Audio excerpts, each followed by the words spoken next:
देखिए, निराशा हम सब के जीवन में आती है और हम सब कहीं न कहीं किसी न किसी कारण से निराश होते हैं। और सच पूछिए तो ऐसा आपको लगता होगा कि आज हम स्टूडेंट हैं, आज हमारा रिजल्ट नहीं हुआ और हमारे पास ये नहीं है, इसके लिए हम निराश हैं। तो ये सच है, ऐसा नहीं कि ये बिल्कुल हम कह सकते हैं कि नहीं ऐसा नहीं है। लेकिन आप देखेंगे कि निराशा का कारण जो है, क्या है?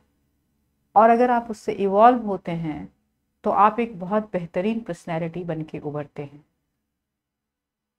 अगर हम देखें कि निराशा को पकड़ के बैठ जाएं, तो कहीं न कहीं हमारे पर्सनैलिटी का डेवलपमेंट रुक जाता है।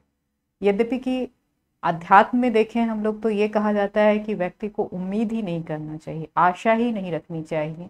तो फिर उस व्यक्ति को निराशा और आशा, क्योंकि हम जब आशा करते हैं तब उसके साथ निराशा जुड़ी हुई होती है। जब हम दोनों से ऊपर उठ जाते हैं, अध्यात्म का एक वैसा लेवल जहाँ हम सुख और दुख सबसे ऊपर उठ जाते हैं, तब जाके हम ये फील कर पाते हैं कि दुनिया में ऐसा कुछ है ही नहीं। लेकिन एक आम आदमी कभी ऐसा नहीं हो सकता है।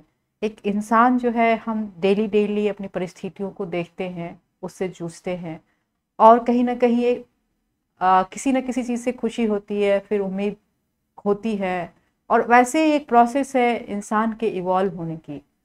लेकिन अगर हम देखेंगे कि गहराई में समझने की कोशिश करेंगे, तो हम निराश क्यों होते हैं?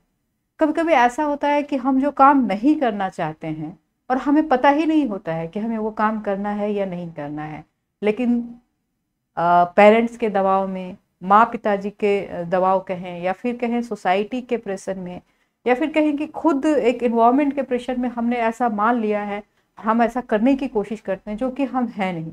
अगर उसको देखा जाए, स्वधर्म कहते हैं इसे। स्वधर्म क्या है? जैसे मान लीजिए, अगर अर्जुन को ये कहा जाए कि तुम युद्ध छोड़ के कोई और काम करो, तो वो उसका स्वधर्म नहीं होगा और वो स्वधर्म से कट जाएगा।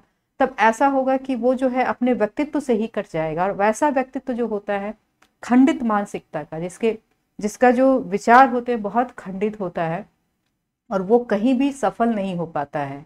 आप लोगों ने अगर हिंदी लिटरेचर पढ़ा होगा तो उसमें आषाढ़ का एक दिन है, जिसमें कि कालिदास क्या है, एक खंडित मानसिकता का व्यक्ति है। और वैसे डे टू डे लाइफ में आप देख लेंगे, तो जब हम अपनी मानसिक शक्तियों को जो है ना एक जगह हम मतलब एक जगह नहीं रख पाते हैं और जब वो विखंडित होने लग जाता है विभिन्न दिशाओं में, तो हम बिल्कुल निराश हो जाते हैं अपने लाइफ से।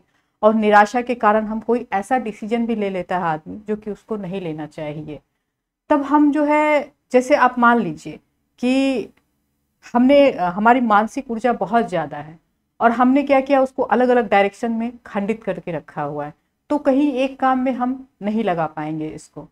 तो इसी तरह से आप देखेंगे कि ये जो है अपने स्वधर्म को खोजना कि मेरे लिए क्या इम्पोर्टेंट है और मुझे क्या अच्छा लगता है, तो अपनी चीज़ों को देखना ये बहुत ज़रूरी है। दूसरा जो निराशा का कारण होता है, तुलना।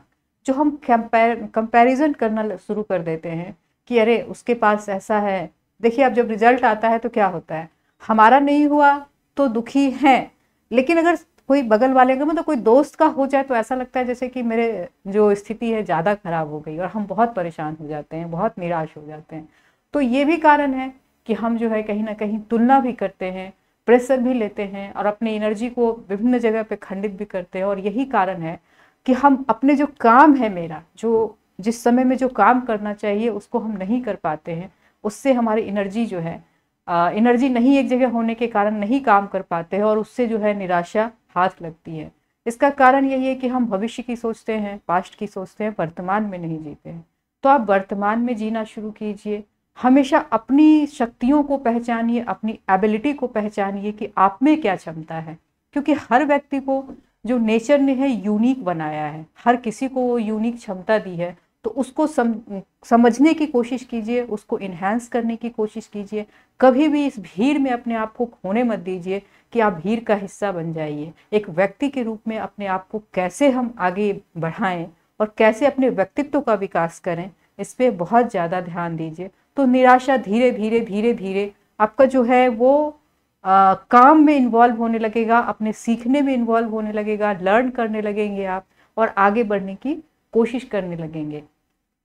तो निराशा अच्छी है क्योंकि आपको एक राह भी दिखाता है, लेकिन अगर वो ज़्यादा हावी हो जाए तो वो कहीं ना कहीं आपको हार्म भी करता है। तो इससे बचने की कोशिश करनी चाहिए। खास करके मैं एस्पिरेंट्स से ये कहूँगी कि जो भी तैयारी करते हैं इसमें हमेशा जो है लगा रहता है, आपने प्री दिया, मेंस दिया, इंटरव्यू दिया, और इंटरव्यू में जब नहीं हुआ लौट के चले आए तो बहुत ज़्यादा लगता है कि हम में कोई कमी है क्या। फिर इंसान अपनी कमियों को देखता है, लेकिन कोई ज़रूरी नहीं है। हो सकता है कि जो एक सेलेक्ट हुआ हो उसमें आपसे ज़्यादा कैपेबिलिटी नहीं हो, बट उन्होंने एक सही स्ट्रेटेजी अपनाई, सही से हो गया उनका, और आपकी स्ट्रेटेजी कहीं गड़बड़ हुई। या फिर हो सकता है कि आपका वो जो है आपने किसी प्रेशर में उसको शुरू किया, तैयारी करना शुरू किया, तो आपको बहुत ज़्यादा उस चीज़ के लिए मतलब उसमें अपने आप को नहीं डुबा पा रहे हैं। तो अपने हैबिट्स को खोजिए, अपने उन सारे चीज़ों को देखिए, अपने आप को इवॉल्व कीजिए, अपने आप के अंदर जाइए और समझिए कि हमारे क्या कारण है जो हम इतने निराश हैं, और आगे बढ़ने की कोशिश कीजिए। क्योंकि जीवन जो है सतत बढ़ने में ही है, उसको आगे बढ़ाने में ही है, सतत रुकने में नहीं है। क्योंकि अगर कोई नदी चल रही है, बह रही है, तभी वो पानी जो है स्वच्छ है, वो पीने लायक है। अगर वो उसको हम बांध दें तो एक नाला बन जाती है, और वो जो है कभी भी यूज के लायक नहीं होती है। तो आप इस चीज़ को ध्यान रखिए। निराशा जब भी हावी हो तो खुद को पहचानने की कोशिश कीजिए, अपने कंपैरिजन को छोड़िए और अपने वास्तविकताओं को जानिए और उससे फिर उठ खड़े होइए। क्योंकि आप जो है वो कोई नहीं बन सकता है, ये आपकी खासियत है, आप हैं।